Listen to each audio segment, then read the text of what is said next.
Yeah, and right off the bat, we can see that Turtle just warped at 50 point. Everybody is there, and Wormhole Society has something up their sleeve because they've got, let me see, the Punisher, Vengeance, and Paladin in front, backed by a Hyena and a Pontifex, and then another Paladin who is further out together with a Blackbird.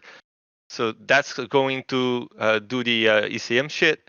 And then another Blackbird completely at the back next to the Oneroses. That should be interesting. Jin. I gotta say, the game plans here, they're gonna be really, really hard to predict. So those paladins have the ability to basically shoot almost everywhere in the arena and a really good ability to kill cruisers. So there's a chance they might go for the Ishtars, a chance they might go for the Myrmidons, or if their Hyena can get on top of them, if they want to make a really aggressive play, it might go for the Deacon. Chances are, Ride My Turtle, though, they're going to almost ignore these Blackbirds. They're somewhat completely, they could be potentially useless in this matchup because of the drone setup here that Ride My Turtle have brought. Oh, Yeah, this is a great pick by Ride My yeah, Turtle. it's a triple Ishtar there, and with those paladins, so they can be quite static in their movement, and they can stay away from Ride My Turtle the whole match. Basically, the question is if they can stay out of range the whole time. For people's information, it's Pulse Paladins, not Beam. Oh, Pulse Paladins. Okay, so this is going to be they're going to have a lot of DPS as well. So if this comes down to a DPS race, it might be close.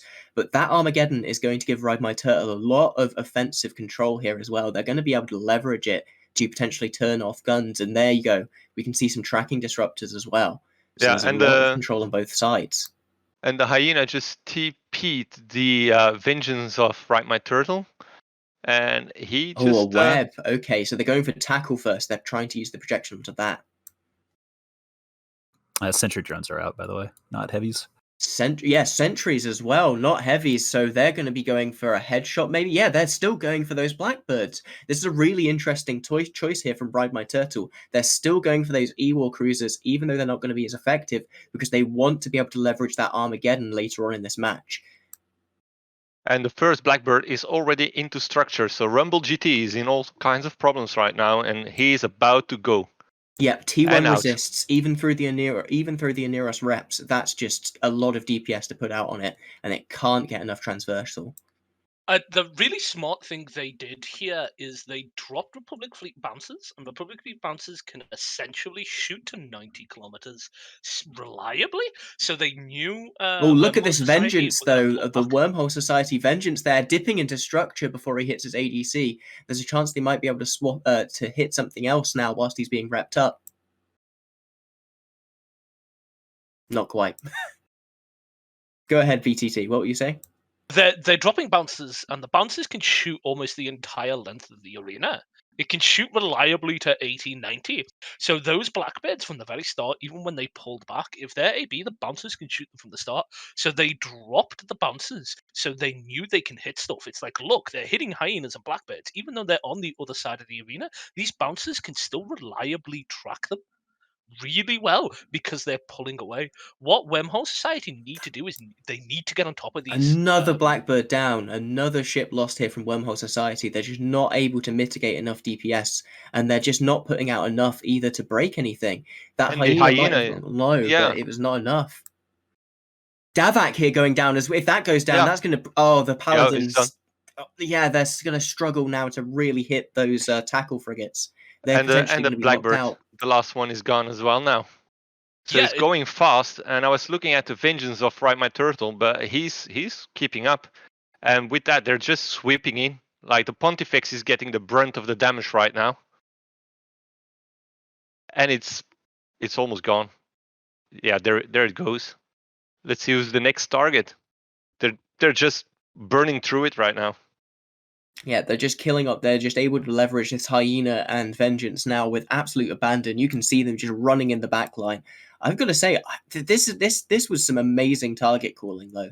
That's what really turned this match, just swapping back and forth between these frigates, making sure that... There we go. The Aneros is down as well. Wow.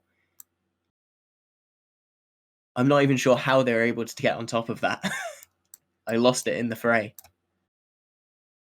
Yeah, a really interesting thing that happened here is the moment those bouncers went down, the entirety of the Ride My Turtle comp pushed forward to be in front of them and screened everything in front of those bouncers. So everything that was tackled and dropped down to like 100 meters per second was in perfect range. They were just about in fall off. So like the tracking numbers were perfectly fine, and all these huge amount of like heavy drones they've got here can just apply perfectly, which is why you're seeing just chunks of health go. You're not seeing like little bits of DPS be applied that you do see with heavy drones, because each heavy drone has a different speed. You're just seeing all these all these sentry drones, just like artillery, hit once and hit once fucking hard. Here we can go, though. They're finally coming in for the kill, all balling up here in their utility high slots, and the DPS is just overwhelming here. You can see a Paladin of Death Hunt already in half armor. Already in a quarter armor, even.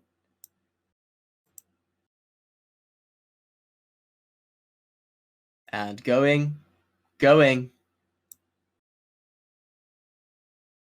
Come on, gone. Right now, it's just mopping up. Yeah, this was an amazing this is a piece of massacre. execution here.